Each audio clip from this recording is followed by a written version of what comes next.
रामपुर के जंगल में टूनी चिड़िया और कालू चिड़ा नए आए थे। पूरा दिन घूमने के बाद उन्होंने दो पेड़ देखे और वहां पर उन दोनों ने अपना अपना घोंसला बना लिया था। लेकिन कालू चिड़ा थोड़ा घबराया हुआ था। वह टूनी चिड़िया से कहता है, टूनी बहन, ये जंगल हमारे लिए नया है। हम यहाँ पर कैसे दाना पानी ढूंढेंगे? इस जंगल के बारे में तो हम कुछ भी नहीं जानते। कैसे जी पाएंगे हम यहाँ? कालू भैया, आप तो ऐसे ही घबरा जाते हैं। हम पक्षियों का कौन सा एक ठिकाना होता है, और जो दाना हमारे भाग्य में लिखा है वह हमसे कोई नहीं छीन सकता। हम मेहनत से और हिम्मत से यहाँ के तौर तरीके समझेंगे और जिंदा रहने के लिए कोशिश करेंगे। आप उम्मीद ना छोड़ा करो भैया। मुझे पता है आप सफर करके थक गए हो, इसलिए आप आराम करो। तब तक मैं आपके लिए दाना लेकर आती हूँ। टूनी चिड़िया दाने की तलाश में चली जाती है। टूनी चिड़िया उड़ते उड़ते काफी दूर निकल जाती है। वह उस जंगल से जरा भी वाकिफ नहीं थी। आखिर वह एक नदी के पास उतरती है। वह इधर उधर देखती है, उसे कहीं भी दाना दिखाई नहीं देता। टूनी निराश होकर रोने लगती है और अपने आप से कहती है, मैं कालू भैया को तो तसल्ली दे आई हूँ, पर यहाँ तो खाने को कुछ भी नजर नहीं आ रहा। मेरी तो कोई बात नहीं, पर कालू भैया भूखे कैसे सोएंगे? हे भगवान, अब मैं क्या करूँ? क्या करूँ भगवान जी, आप मेरी मदद करो। वहीं पास के ही एक पेड़ पर एक चिड़ा बैठा उसकी यह सारी बातें सुन रहा था। फिर वह टूनी चिड़िया के पास आता है। क्या आप इस जंगल में नई आई हैं? हाँ, हम आज ही आए हैं इस जंगल में। हमारे जंगल में सूखा चल रहा है, इसलिए हम इस जंगल की तरफ आए हैं। क्या आप अकेली हो?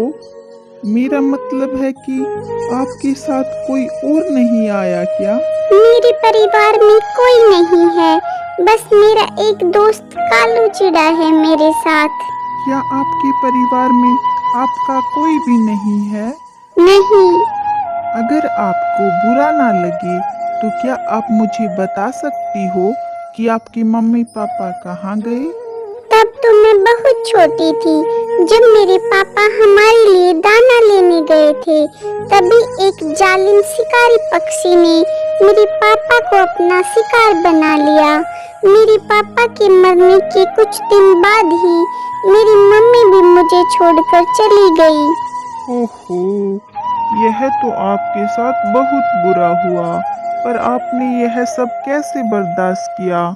क्या आपको आपके मम्मी पापा की याद नहीं आती? ऐसा सुनकर टूनी चिड़िया बहुत दुखी हो जाती है और उसकी आंखों में आंसू आ जाते हैं। मैं बहुत रोई अपनी मम्मी पापा के जाने के बाद। लेकिन मुझे मेरी मम्मा की वह बात याद आई जब उन्होंने मुझे मरते समय समझाई थी। बेटा, मुझे लग रहा है कि आज मेरी आखिरी रात है। तुम अभी बहुत छोटी हो और यह दुनिया बहुत जालिम है। बेटा, तुम्हें अपने आप पर विश्वास करना होगा। किसी से कोई भी आशा मत रखना। तुम्हें खुद से जीना सीखना होगा बेटा। मेरे जाने के बाद हौसला रखना, ज्यादा मत रोना। अगर कभी मेरी याद आए तो रात को चांद की तरफ देखकर मुझसे बातें कर लेना। मैं तुम्हारी बातें सुन रही होंगी। और फिर इतना कहते ही मेरी मम्मा इस दुनिया से चली गई। मुझे माफ कर दो। शायद मुझे आपसे आपके मम्मी पापा के बारे में नहीं पूछना चाहिए था। मैंने आपको रुला दिया।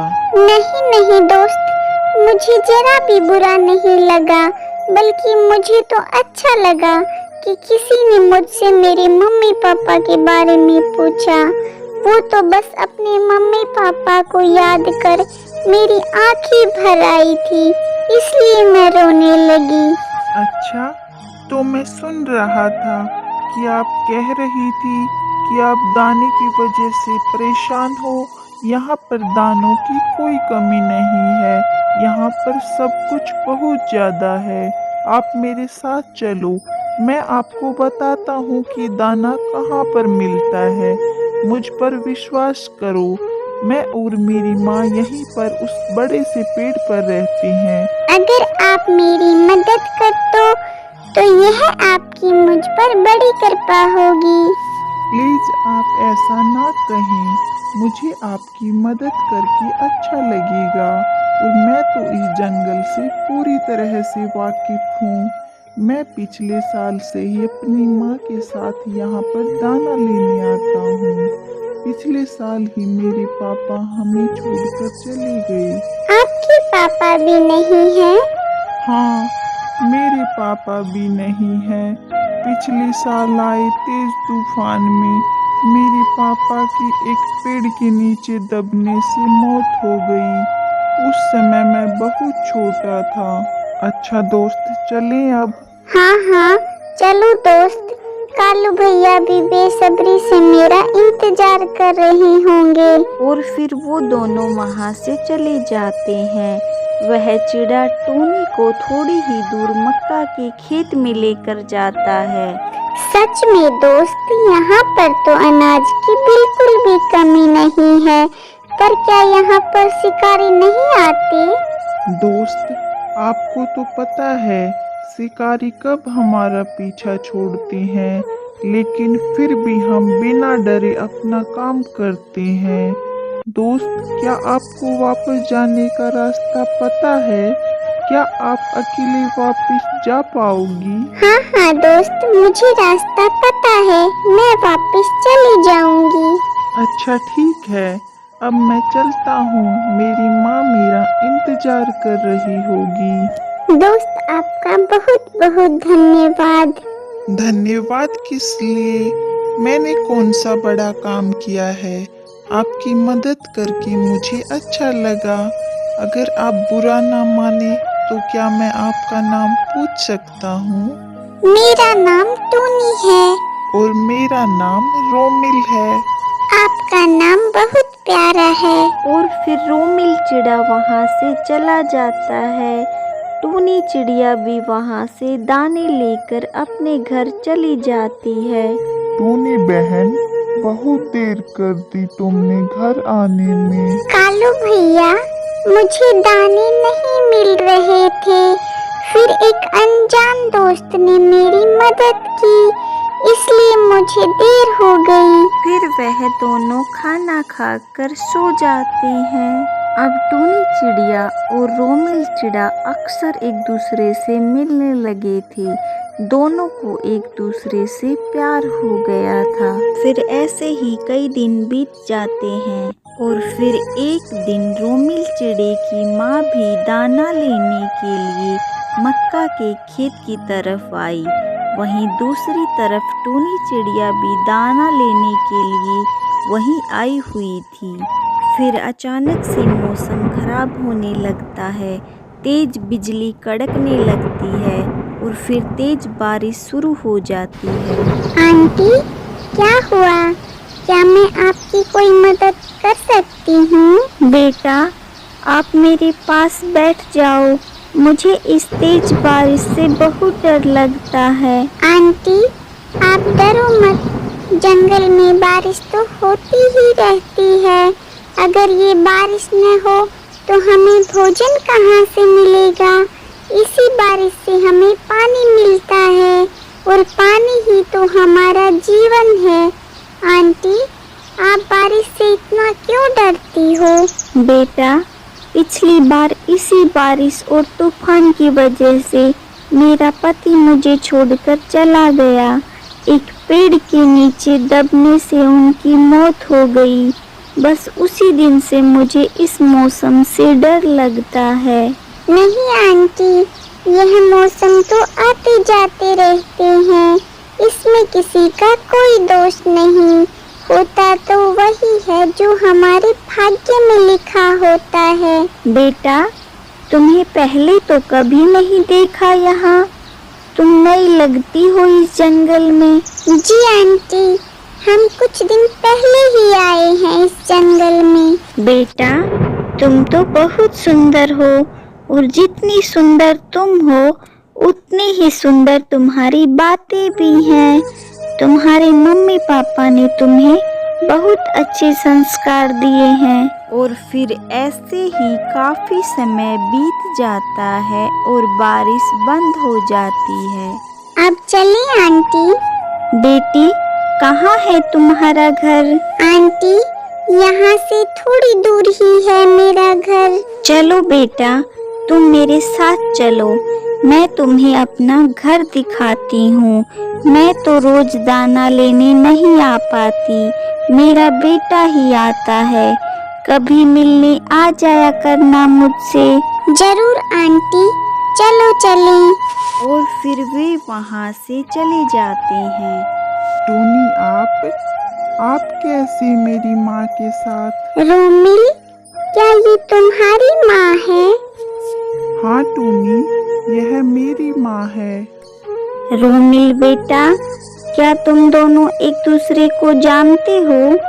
हाँ माँ, हम दोनों एक दूसरे को जानते हैं। ये तो बहुत ही प्यारी बच्ची है और बहुत ही सुंदर बातें करती है। मैं इसे अपना घर दिखाने लाई हूँ।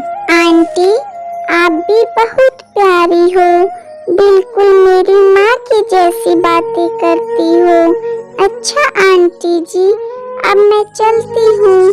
मेरा दोस्त कालू मेरा इंतजार कर रहा होगा। और फिर टूनी चिड़िया वहाँ से चली जाती है। रोमिल बेटा, टूनी मुझे बहुत अच्छी लगी, कितने प्यारी है। अगर तुम्हें कोई ऐतराज ना हो तो क्यों न मैं इसे अपनी बहू बना लूं। माँ, मुझे कोई ऐतराज नहीं है, बल्कि मेरे लिए टूनी से अच्छी जीवन साथी और कोई हो ही नहीं सकती। अच्छा, तो फिर ठीक है, मैं कल ही टूनी के मम्मी पापा से बात करने उसके घर जाऊंगी। नहीं माँ, टूनी के मम्मी पापा नहीं हैं। जब वह बहुत छोटी थी तभी उसके मम्मी पापा उसे छोड़कर चले गए। वह अकेली है और बहुत ही हिम्मत वाली है। आंटी, मुझे बहुत अच्छा लगा कि आप मुझसे मिलने आई। मुझे भी आपसे मिलने का बहुत मन कर रहा था। हाँ बेटा, इसीलिए तो मैं तुम्हें लेने आई हूँ। आंटी, मैं कुछ समझी नहीं। बेटा, मैं तुम्हें अपनी बहू बनाना चाहती हूँ ताकि तुम हमेशा मेरे पास रहो, मेरी बेटी बनकर। टूनी बेटा, तुम्हें मेरा बेटा रोमिल पसंद तो है ना? हाँ आंटी, रोमिल बहुत अच्छे हैं। कालू भैया, आप भी हमारे साथ चलो। हमारे पेड़ पर एक घोंसला और खाली है, आप वहाँ पर रह सकते हैं। और फिर वे सभी वहाँ से चले जाते हैं। टूनी और रोमिल की धूमधाम से शादी हो जाती है और सभी आपस में खुशी खुशी रहने लगते हैं।